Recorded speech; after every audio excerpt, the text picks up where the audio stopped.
I live in Chesterfield, and my name's Chris. I grew up in Chesterfield, and that's my stomping ground. I used to ride around a lot on my bike. I grew up from a Christian background. My grandparents were both Christians, and subsequently my mother became a Christian as well.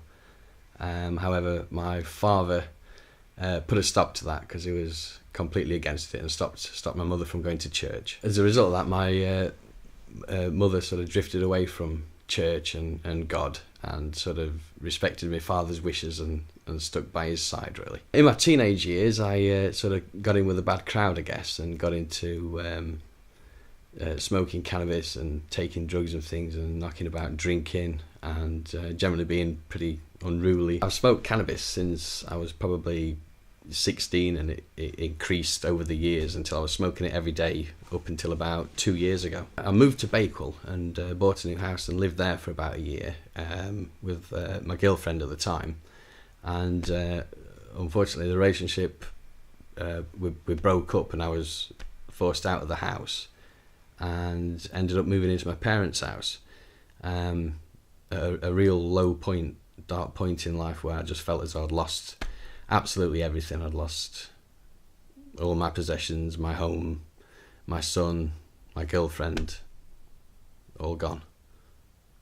Felt very alone. Just found myself on my knees in front of God, just asking for his forgiveness, really. I've always believed that there is a God, and I've always had a knowledge of him in my youth, but I just completely had drifted away from it in my lost years ever since my teens, really. I just felt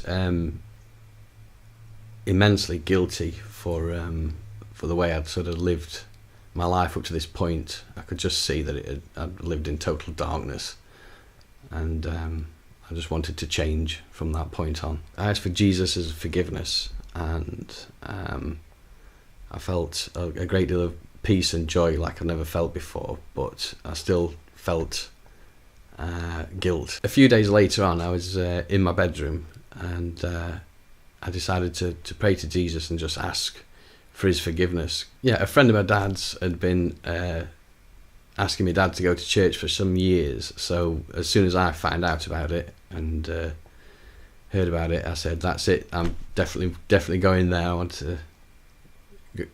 want some of that sort of thing. So I ended up going to church as well, and my dad, well, I'm not going.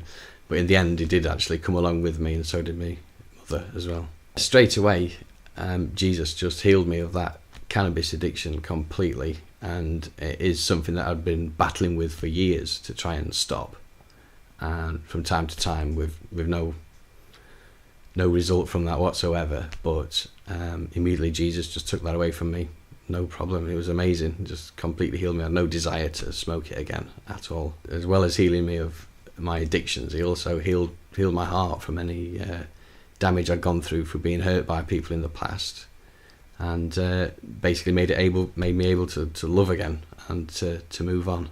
When I met Kathy, I thought, wow, I really fancied her, basically. Completely and utterly smitten by her. I thought she was beautiful. But sadly, I was convinced that she was married. Somewhere along the line, I'd heard it or discovered it somehow that she was married. So I just thought, no, just my luck. I kept bumping into Kathy over and over again at various places, at church, in town. Some 6 months later, I discovered that she wasn't married at all.